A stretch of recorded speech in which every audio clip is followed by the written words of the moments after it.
Hey everyone, hey, I wanted to put a fun video together on cymbals and cymbal choices and talk about pricing on cymbals.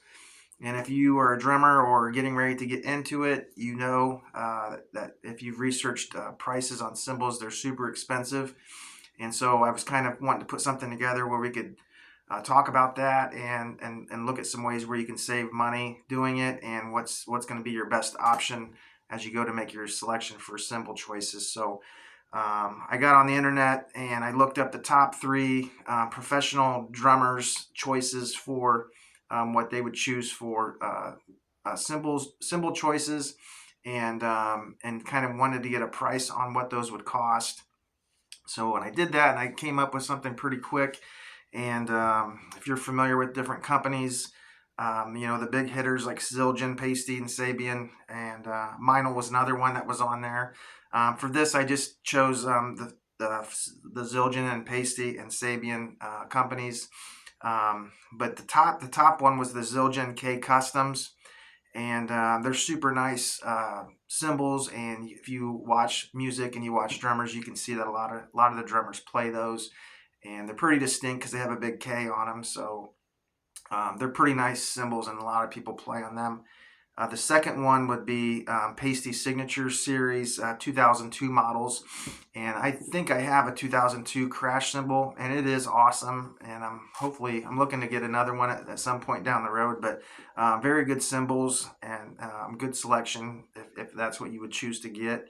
And then the last one is Sabian XXX or HHX cymbals. And I'm kind of in a Sabian kick right now. When I first started playing, I was a Paiste guy. I still am, but I've kind of like gravitated towards Sabian cymbals here over the past few years. And I'll kind of go through the different cymbals that I use here in a little bit to kind of show you what I play on, and what the prices of those were. So anyways, what was kind of interesting on all those three, they have cymbal packs, and that's the cheapest way to get a bunch of cymbals for a cheaper price. So instead of individually buying them, they offer pack versions. So, and each one of these packs comes with the four cymbals. They come with 14-inch hi-hats, 16-inch crash, 18-inch crash, and a 20-inch ride. So that was pretty consistent with all of them. I also think they come with a cymbal bag also.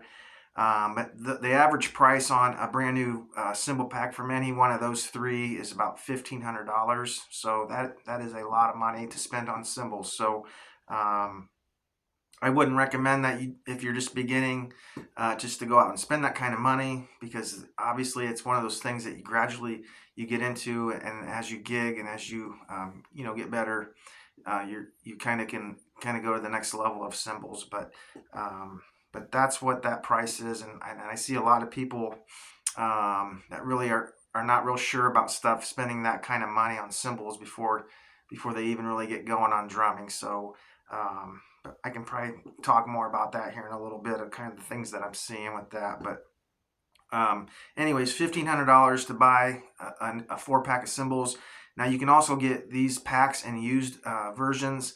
And so the nice thing about cymbals is they hold their value over time if they're taken care of. So that is one good thing about that. So if you wanted to buy these cymbal packs and you were going to get them used, you could expect to pay about $1,100 for those. So not much difference between the new price and used price. So which it could be a good thing. So if you have these cymbals and you want to get rid of them, you can probably get a decent amount for them, and then you can purchase whatever you're wanting to purchase at that point. So between selling them back or doing trades and stuff like that. And obviously there's online stuff with Marketplace and Reverb and eBay and stuff like that have these cymbals on there also. So you might get lucky and find a real good deal somewhere also. So that just kind of gives you a ballpark idea of the pricing that you can spend on these cymbals if you were looking to purchase what the top professional players are playing. So when I started playing drums, I started out playing Pasty cymbals, and it was an 802 model is what they were, and they don't make them anymore. And they were like an intermediate type cymbal, but I know that when I purchased them, this was like over 20 years ago. They were about $400 for a pack, and I think I got 5 cymbals with that pack. But right now, if you wanted to buy that same pack that I bought 20 years ago used, you can probably find them for around 280 bucks if that's the cymbal choice that you wanted. So it goes along with cymbals kind of holding their value over time. So the key is to take good care of them and stuff like that. So yeah, there's tons of information. So I would recommend, if you're getting ready to spend the money, you do some YouTube searches and look up different videos where they show people playing on them, and get an idea of what kind of sound you're looking for. So there's lots to choose from. So with that information, what do you do with that? So you don't have to go out and spend $1,500 to get started playing drums. Even if you were the most experienced drummer, you wouldn't have to go out and spend $1,500 to get these great cymbals. There's different ways that you can approach it. So this is a 4-pack. You can buy cymbals individually. You can find stuff used. And one thing I like to go is to music stores and look through their used section. A lot of times you can find used cymbals at a really good price, or marketplace even. You'll find someone that is ready to sell some of their equipment, and you can go and find stuff that way. But the other thing I noticed, and I was kind of mentioning earlier, is what I see a lot of times is people, it's either kids, or it doesn't have to be kids, it could be adults, but they want to play drums, and then they go out and they spend a ton of money on drums, and they spend a ton of money on cymbals, and they may have like 15 cymbals and 15 stands, and the best of everything, and before they've even really learned how to play. So not all the time, but a lot of times, people lose interest, and so they've spent all this money, and now they don't want to do it, and now they have all this investment, and then they want to try to recover their cost of what they have. So if I was starting out, or if I was trying to help someone get started, I would not recommend anyone going out and spending that kind of money. I was also going to say, you don't need to have all kinds of cymbals. You could actually get by with a hi-hat and a ride cymbal if that's all you could afford, or if that's all you needed. There's a lot of bands out there that only have that, or maybe a crash cymbal to go along with a small drum kit, and it's still the same, and it's still fun, and there's not a lot of cost involved. So that is an option too. You don't have to have 15 cymbals. You can have a couple, and that will be fine for what you're trying to do. So um, anyways, there's a lot I wrote down. I probably won't get to all of it.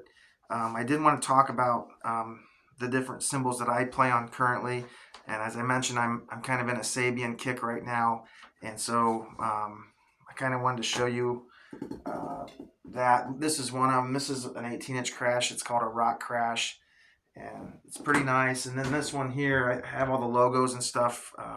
They've come off. I've kind of cleaned it, and it's come off. But this is a nice Sabian ride cymbal. I also got an Explosion Crash by Sabian, and it's a really nice cymbal. It's got a lot of fingerprints on it, and probably the best part of my cymbals that I play on are these, which I bought a long time ago, and they're pasty Sound Edge hi-hats. They're Signature Series hats, and I couldn't believe it. Tonight I looked them up and how much they were going for brand new, and they're going for over $700 brand new. And when I bought them probably 15 years ago, I think I paid $5 something for them, maybe $4 something, but I know I didn't spend $700 on these. And they've held up over all this time, and they sound really good, and I'm just really happy that I've kept them, and I still have them to play on. But so a lot of money here with those. So those are the cymbals that I play on, and I did break down some pricing on them. But you can go online and look at pricing. But I think the hi-hats were like $700 if you buy them new. If you were to buy them used, they're about $250. This crash cymbal new actually is one of the cheaper crash cymbals that I have, and I bought it new, and it goes for about $239 new. And I'm not overly happy with the sound of this cymbal, so I'm probably going to make a change somewhere down the road with this one. But it does look nice, and it plays pretty decent. And then the other one, the Explosion Crash, that one kind of sells for like $360 new and goes for about $260 used. And then this Sabian here, Actually went up a lot in price. It's going for $425 new, and for a used version about 150 to 200 bucks. So I know I did not spend 425 on this. I've had this cymbal probably for 10 years. I think I paid somewhere in the low 300s for it. So um, you kind of see what I'm saying. I got lots and lots of money in these cymbals, and just with these alone, I got over $1,000 easily, and you're gonna have over $1,000 easily in your cymbal choices. So the key thing is to take care of them and get educated on them and ask questions from others and find out what works. And you can start off with a lower budget type cymbal, but I don't think you're going to be happy with them over the course of your playing. And like I was going to mention, I think Zildjian makes a Planet Z cymbal, and they go for like 400 bucks, 300 to 400 bucks for a pack of them. They're great starter cymbals. I had some, I sold them, but they're really good cymbals to get started on. If I could recommend it, if you get to a level where you're playing, I would recommend having your cymbals for your shows, and then having cymbals for your practice and stuff like that, so you don't inadvertently crack them or something would happen to them. So I'm probably going to miss out on a lot of stuff I wanted to talk about. I did not want to make a super long video on this. Like I said, there's a lot of information. I did want to put a video out on cracked cymbals here in a little bit. But I think that's it, and I hope that made sense, and I hope it didn't scare anyone. But just do some research on cymbals, and talk to different people, and definitely go to the used section. You don't have to have 10 cymbals in your set. One thing I did want to mention is that I went from playing some 16-inch crashes, and I kind of stopped playing 16-inch crashes. I just noticed that they're not as thick, and they just seem to not hold up over time. So I jumped to the 18-inch crash, and I'm really happy I did that. They're a lot thicker, and I have not had any issues with cracking or stuff like that. So to end this video, I'm going to show you some of the downfalls I've had over the course of playing drums and cymbals and stuff like that. So let me show you how money down the drain I've experienced over, and this is just part of it. Once again, these cymbals I paid a lot of money for, and this one here, for example, this is a Pasty Signature Series Full Crash. I think I paid over 400 bucks for that when I bought it, and I cracked it. And I'll give you the story on that here in a minute.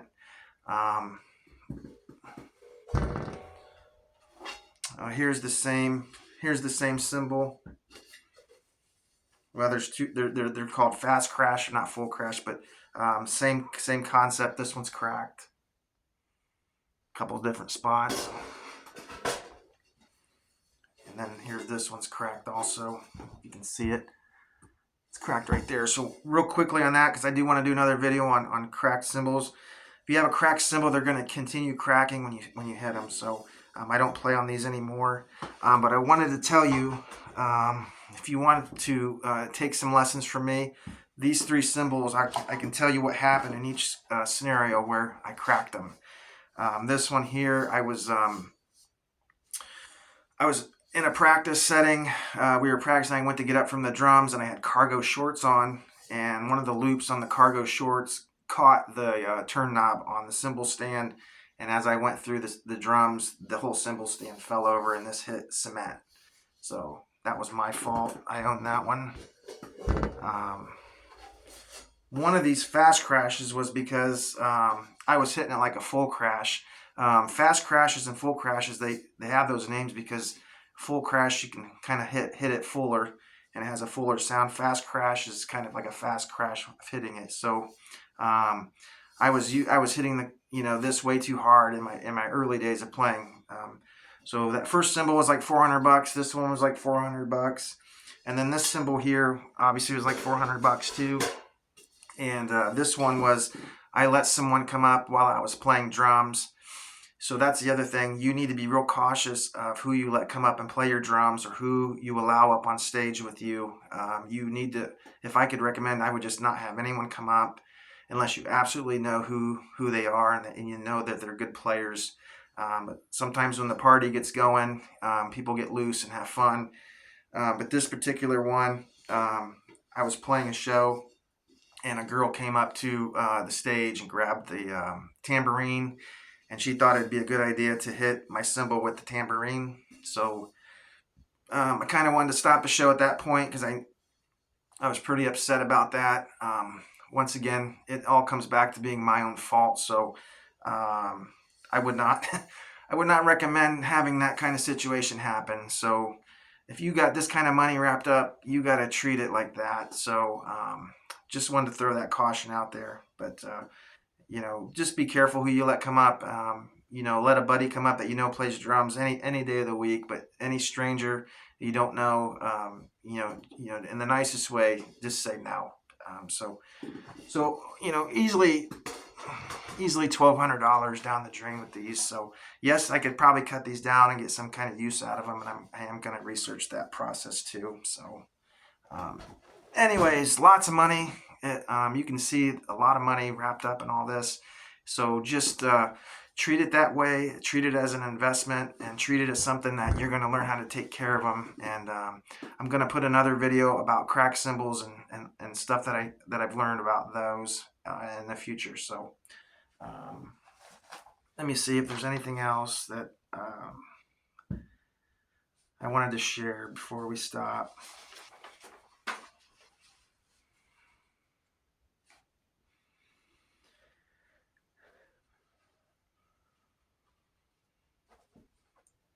I don't think there is. The other thing I did want to mention, you don't have to have, if you play Zildjian cymbals, you can play pasty cymbals also. Like in my experience, I have pasty hi-hats, and I also have Sabian crash cymbals and ride cymbals. So you don't have to stay to one company. It's kind of neat if you can. I'm kind of in the process of looking for other cymbals to match some of the cymbals I have, so that I can keep that kind of together. So cymbals are super important because you want them to sound good. And like I said earlier, I think cymbal choice is probably the most important thing you can choose when you're going to play drums. And as you start your journey playing drums, you're going to hear differences, and you're going to want to make changes and stuff like that. So, but the Zildjian K Customs are really cool. I know Taylor Hawkins played on those, so check out some videos from Taylor. The Pasty Signature Series. I think Chad Smith plays them. Obviously John Bonham played pasties. I think he had some of those. And Sabian, a lot of artists play those. Sean Kenny from Alice in Chains, Dave Abruzzi from Pearl Jam.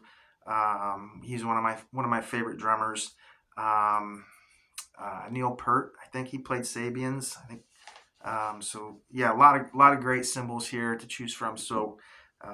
Anyways, I hope that helped, and if there's questions or if I missed something, let me know. And look forward to the video with cracked cymbals, because I have probably 25 cracked cymbals that I've accumulated over the years. So anyways, thanks for watching. Bye.